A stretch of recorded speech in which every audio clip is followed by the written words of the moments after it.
Olá, eu estava aqui fazendo algumas leituras nas Sagradas Escrituras e resolvi fazer esse vídeo, compartilhar contigo parte de um tema que me veio à memória agora, porque eu estava estudando textos, lendo textos sobre perdão, sobre desculpas, e eu gostaria de compartilhar contigo esse tema.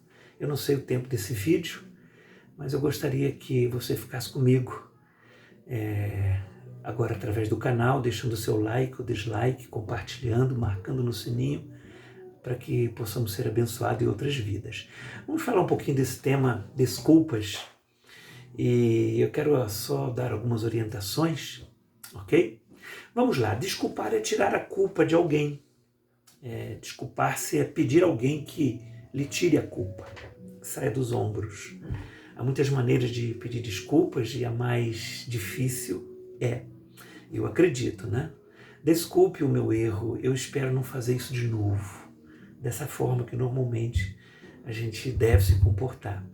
Eu também vou dizer, na minha opinião, eu acho fraco o verbo desculpar. Eu prefiro o perdão, o verbo perdoar. Por exemplo, perdoe-me pelo mal que meu erro lhe causou.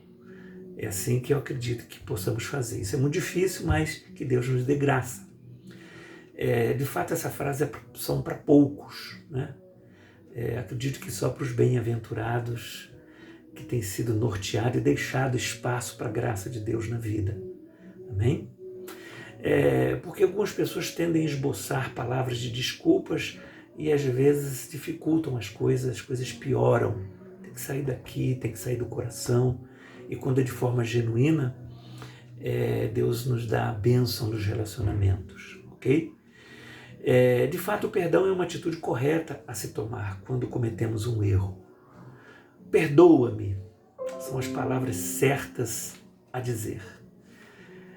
Perdoar é mais que desculpar. Vai além de tirar a culpa de alguém. Quando nós perdoamos alguém, nós tiramos a culpa das pessoas e assumimos para nós como assim, o compromisso de não mais nos lembrarmos do que ocorreu, não lembrarmos do ocorrido. Faço agora uma importância lembrar o sacrifício de Jesus Cristo na cruz. Foi a maior prova de amor que qualquer pessoa poderia receber. Através da morte de seu filho, do seu único filho, Deus nos concedeu perdão por todos os nossos pecados. E ao aceitarmos esse sacrifício com sincero arrependimento por nossas iniquidades, Deus nos concede perdão e apaga de sua memória as nossas faltas para sempre. É isso que Deus faz com o perdão. É um exercício que nós precisamos praticar para ficar bom nesse negócio do perdão a cada dia que passa. Nós somos desafiados a fazer o mesmo em nossos relacionamentos, para que o nome de Deus seja glorificado e possamos viver em paz. Que Deus nos ajude com essa simples palavra. As desculpas, elas começaram lá no Antigo Testamento, com o primeiro pecado que foi cometido. A Bíblia vai narrar isto lá em Gênesis, capítulo de número 3, os versículos de 11 a 13, quando Deus perguntou para o casal, né? Vamos tentar parafrasear o texto. Deus perguntou-lhes mais: quem te mostrou que estavas nu? Comeste da árvore que te ordenei que não comesses? Ao que respondeu o homem: a mulher que me deste por companheiro deu-me da árvore e eu comi. Aí perguntou o Senhor Deus à mulher: que é isto que fizeste? Aí respondeu a mulher: a serpente me enganou e eu comi. Essa foi a narrativa do texto, onde nós temos as primeiras desculpas narradas nas Sagradas Escrituras. Deixe-me aproveitar nesse momento, falar com você sobre, nesse tempo de fake news, onde o STF está aí trabalhando. Eu não vou discutir isso agora, essa política contigo, porque não é o propósito, porque há incoerências aí do STF, mas vamos em frente. Falando em fake news, eu e você podemos passar para frente e aí darmos desculpas com falsas notícias nas redes sociais, né? Eu particularmente já fiz isso, mas agora eu procuro verificar a origem e a veracidade de certas notícias que chegam em meu smartphone, para que eu possa fazer isso com maturidade, fazer isso com coisa mais coerente, né? Com uma posição mais coerente, ok? As desculpas são as mais esfarrapadas que existem. As desculpas são de várias formas. Eu vou tentar aqui listar algumas, porque estamos dentro da palavra desculpa e às vezes coisas tão simples como estas nos levam a praticar desculpas mais incoerentes e com maiores consequências para nós e para aqueles nas quais nós possamos ofender. Okay? Algumas pessoas, depois que passam, dizem assim: desculpe, mas não foi eu quem disse isso, apenas eu compartilhei. Uma outra expressão é: desculpe, ok, não é, mas bem que poderia ser uma verdade, né? Então vamos ficar atento. Uma outra forma de se expressar é: peço desculpa, mas então significa que você defende essa turma toda aí, que ela seja honesta? Quer dizer, você está questionando o conteúdo e a pessoa dá uma desculpa para justificar o erro de ter passado uma mensagem falsa, né? Uma outra forma de expressar, né? Por exemplo, desculpe, mas dá um tempo, eu nem cliquei no link, eu só passei para frente. Talvez a gente tente justificar a coisa que fizemos de forma errada, sem consultar e passarmos para frente. Uma outra forma é: desculpe, mas o fato dessa notícia não ser verdade não significa que isso não ocorra com frequência.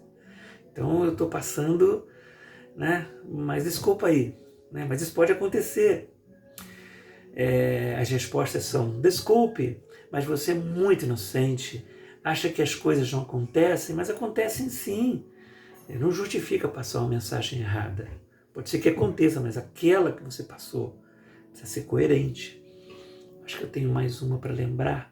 As pessoas dizem assim: desculpem, mas me informar que essa mensagem é falsa, você está me censurando. Nós vivemos num país livre, eu posso falar o que quiser, eu espalho o que quiser. Essa é bem mais incoerente, né? Essa desculpa que já fizeram uma vez para mim. Uma outra que pode ser: desculpe, mas a página parecia séria. Não é possível acreditar em mais ninguém hoje em dia. Verifique antes, para que não precise dar desculpas desnecessariamente. Porque de fato é difícil pedir desculpas. É difícil. Olha, é uma arte pedir desculpas. E que Deus nos ajude a executar essa arte, coração aberto. O pedido de desculpas é uma necessidade. Olha, é uma obrigação. Quero te dizer que é necessário na vida em sociedade. Inclusive é uma exigência da lei. Nós pedirmos desculpa. E quero te dizer uma coisa: não é fraqueza, é uma virtude. É virtude. E é uma virtude que infelizmente está muito rara. Ok? Que possamos estar na lista aí das pessoas virtuosas. Porque há muito crime que não é confessado, lamentavelmente. Há muitos males sem dono, muitos males sem nome do responsável.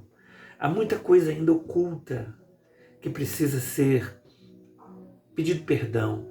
Há muita gente ainda atormentada pelo erro praticado e as pessoas não reparam isto. Há muitos criminosos ainda em fuga, trocando de nome, de endereço, trocando de cara, trocando de residência, trocando de país. Olha, algumas pessoas não sabem e não querem pedir desculpas. Precisa aprender. Como cristão, isso é um exercício proposto para uma vida cristã. Talvez vocês conhecem Elben Lin César, in memoriam, saudosa memória, né?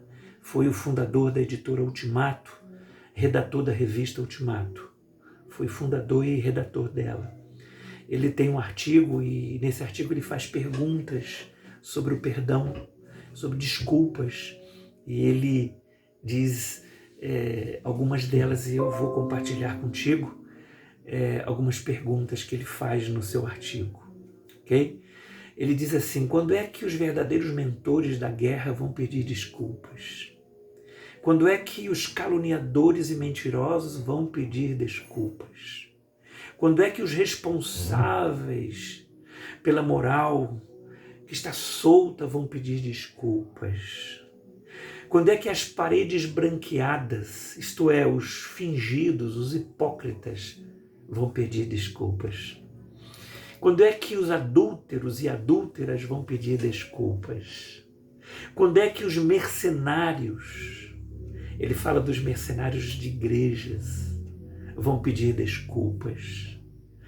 Ele fala nesse contexto de igreja, quando é que nós vamos pedir desculpa aos recepcionistas, porteiros da igreja? Quando é que aqueles que falam mal de pastores vão pedir desculpas? Quando é que ele fala assim, quando é que os pais vão pedir desculpas também aos responsáveis pelo culto infantil? Também, por outro lado, ele lembra quando é que as professoras de crianças vão pedir desculpa aos pais e às crianças? Quando é que se vai pedir desculpas às pessoas que limpam a igreja por não ajudá-los e ainda reclamar deles quando o bebedouro estiver quebrado? Deus tenha misericórdia de nós. Ainda tem mais uma frase dele, que ele diz assim, quando é que se vai pedir desculpa aos músicos por criticá-los na direção das ministrações dos louvores?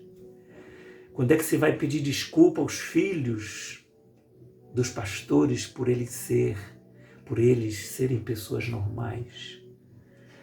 E assim vai bastante. Eu acrescento algumas frases também nessa linha. Quando é que na família seus membros vão pedir desculpas um para os outros? Quando vai acontecer isso?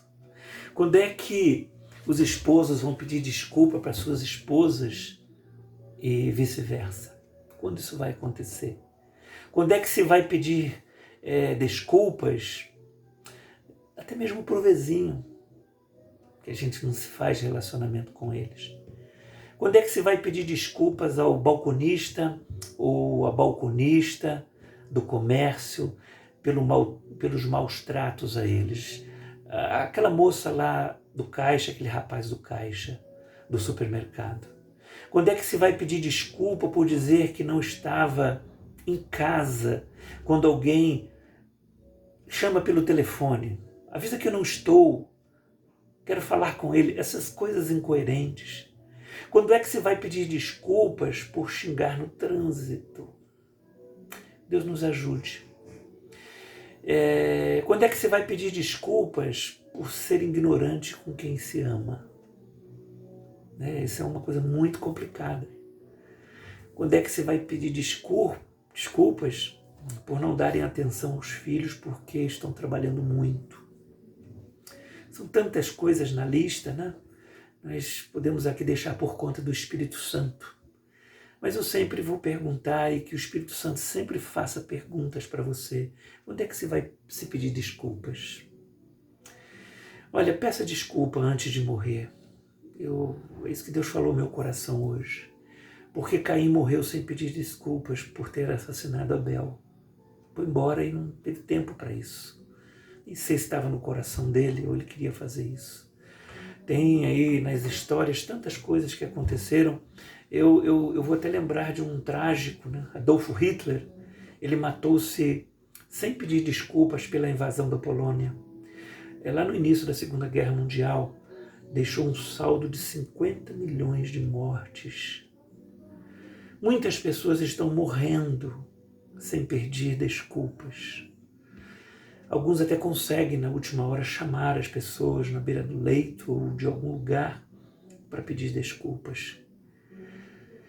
Mas eu só quero refletir, o que será deles, dessas pessoas que não pedem desculpas, não pedem perdão? Eu confesso para você que eu não sei. Está nas mãos de Deus. Eu não sei, eu não quero fazer uma discussão teológica sobre isso agora. Mas não se pode esperar muito desde que há um Deus vivo no céu, um Deus que orienta, um Deus que pede, um Deus que é justo. Eu vou até ser um pouco meio tradicionalista, que meio Antigo Testamento, um Deus que visita a maldade dos homens, especialmente daqueles que nunca confessam seus crimes e nunca pedem desculpas. Só uma reflexão. O pedido de desculpas, ele abre portas da reconciliação, ele abre a porta do perdão, ele abre a porta da salvação para as nossas vidas. Não havendo em vida um pedido de desculpa, a fé no sacrifício de Jesus, também não há salvação. Acho que isso precisa caminhar junto. Esse exercício que seja prazeroso nas nossas vidas. Senão, o que se segue não é outra coisa senão um terrível inferno, aqui e agora, de que fala a palavra de Deus e possivelmente na eternidade. Que Deus nos ajude a viver em paz, que Deus nos ajude a viver uma vida coerente, cheia de satisfação, praticando esse exercício. Eu quero fazer isso sempre.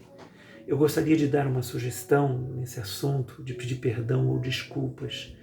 Me permita fazer isso. Eu nem vou pedir desculpas por dar essas sugestões, porque acho uma oportunidade de fazer isto. Eu não sei exatamente quem é o autor, se você conhece, já sabe de alguma coisa sobre o que eu vou falar, porque ele num artigo com o tema Diga obrigado e não diga desculpas, ele diz assim, ele sugere algumas coisas, né? Quando você quer dizer obrigado, não diga desculpe. Se você quer dizer obrigado pela paciência, não diga desculpe, eu estou atrasado, coisa dessa forma. Troque a palavra obrigado pela palavra desculpe, que sempre é usada, ok? Se você quer dizer obrigado por me compreender, não diga desculpe, eu não estou fazendo muito sentido. Troque a palavra obrigado pela palavra desculpe em alguns sentidos. Só para a gente fazer essa divisão e essa linha daquilo que é responsabilidade da desculpa e do perdão. Porque a gente não pode se diminuir também, temos que ter sentido na vida. Se você quer dizer obrigado por passar um tempo comigo, não diga desculpe, eu sou um peso. Faça isso. Se você quer dizer obrigado por me escutar, sabe o que você pode dizer? Desculpe, eu estou só enrolando. Não diga isso, eu estou só enrolando. Diga obrigado por me escutar. Se você quiser dizer obrigado por me dar valor, não diga desculpe, eu tomo muito do seu tempo, estou tomando tanto seu tempo. Diga assim, obrigado por me dar valor. Se você quer dizer obrigado por não ter perdido a esperança em mim, por exemplo, obrigado por não ter perdido a esperança em mim. Diga desculpe, ou melhor, diga assim, desculpe, não sou uma decepção. Amém? Daqui para frente, troque a palavra desculpe pela palavra obrigado ou obrigada. Eu quero dizer para você que Deus te abençoe de uma forma rica, uma forma abundante. Agradeça as pessoas pelo que elas fizeram, mesmo que elas já saibam o que estão fazendo. Mas agradeça. Não se desculpe por existir, por simplesmente existir. Não é simples existir, mas por simplesmente, porque não é errado existir. Então Deus te abençoe com essa palavra, que possa curtir efeito prolongado em seu coração. Eu vou terminar como sempre termino, de forma rica e abundantemente. Um abraço para você.